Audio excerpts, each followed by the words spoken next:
السلام عليكم ورحمة الله وبركاته. سلام ጤና ይስጥልን ክብራትና ክብራን አድማጭ ተመልካቾቻችን ሁሉ ሰላም ሁሉ መልካም ከኛ ጋር ሁሉ ሰላም ነው። እጅግ ወሳኝ የሆኑ መረጃዎችን ላቀብላችሁና ላስደምጣችሁ ብቅ ብያለሁ። እንግዲህ በዛሬው ዕለት በጉጉት ሲጠበቅ የነበረው አዲሱ ረቂቅ አዋጅ አዲሱን መመሪያ በተመለከተ ከደቂቃዎች በፊት የኢትዮጵያ ብሔራዊ ባንክ በመላው ሀገሪቱ ላይ ተግባራዊ እንዲደረግ ውሳኔ ማስተላለፉን ተመልክተናል።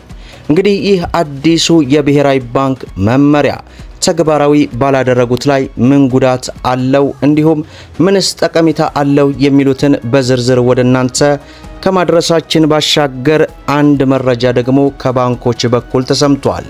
ይሄውም ኢትዮጵያ ውስጥ ያሉ ባንኮች እጅግ ከፍተኛ የሆነ ጥያቄ ማንሳታቸውና ይህ ጥያቄያቸው ደግሞ ከውጭ ምንዛሪ ጋር ተያይዞ መሆኑን ተመልክተናል። በዚህ ቪዲዮ ውስጥ ወደናንተ እናደርሳለን።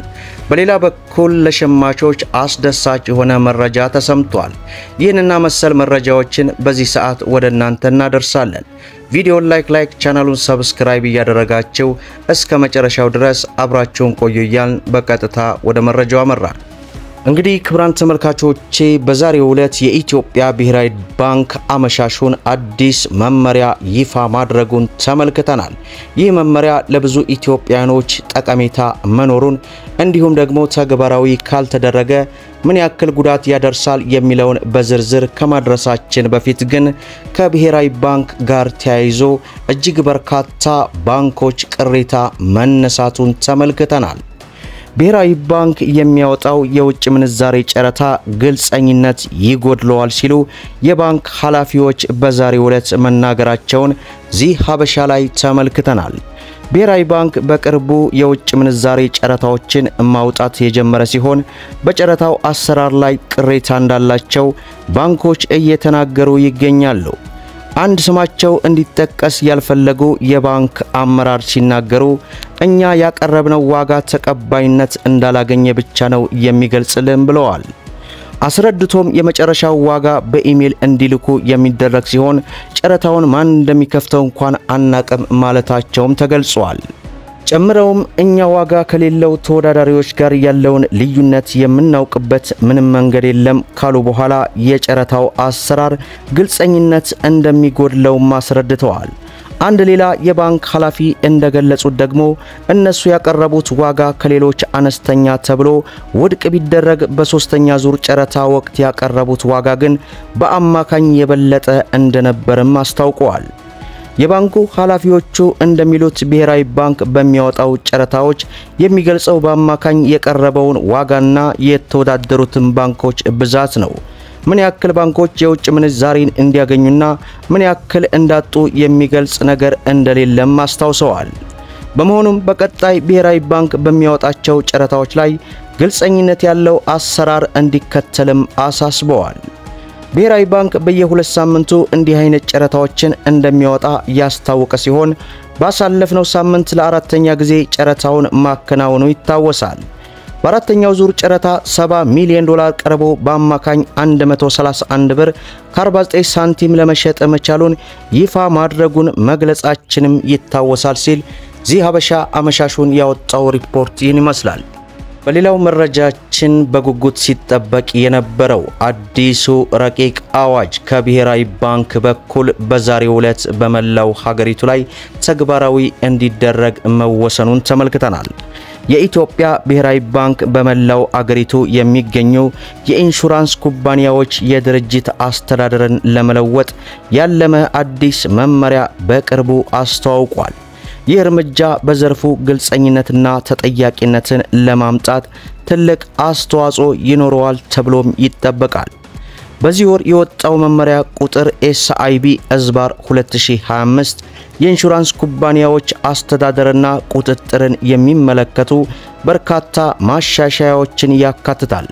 በተለይ የቦርድ አባላት ቢያንስ 1/3ኛ ከኩባንያው ጋር ምንም አይነት ግንኙነት የሌላቸው ገለልተኛ አካላት እንዲሆኑ እንዲሁም ሰራተኞች በቦርዱ ውስጥ እንዲወከሉም ይጠየቃል።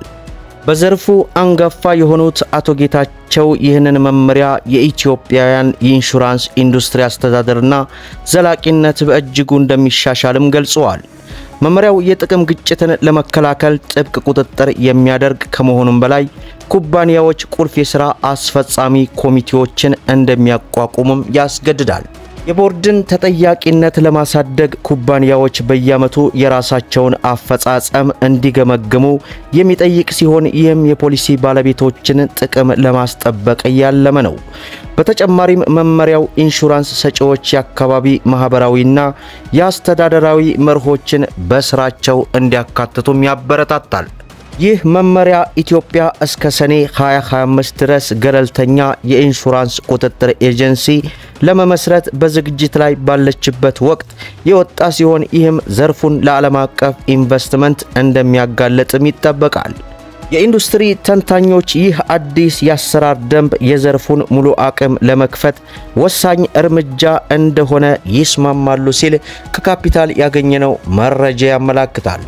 በሌላው መረጃችን ለኢትዮጵያን ሸማቾች አስደሳች መረጃ ወጥቷል። ይሄውም ካርፋም ሱፐርማርኬትን ጨምሮ በርካታ የውጭ የግብይት ማዕከላት በኢትዮጵያ ስራ ሊጀምሩ እንደሆነ ተሰማ። ድርጅቱ ወደ ኢትዮጵያ እንዲመጣ ጠቅላይ ሚኒስትር ዶክተር አብይ አህመድ በቀጥታ ተቋሙን ሲያግባቡ ቆይተዋል። ግዙፉ የፈረንሳይ የሸቀጣሸቀጥ ግብይት ማዕከል ካርፋር ጨምሮ በርካታ ተመሳሳይ የውጭ ድርጅቶች በኢትዮጵያ ስራ ለመጀመር እንደተስማሙ ታውቋል።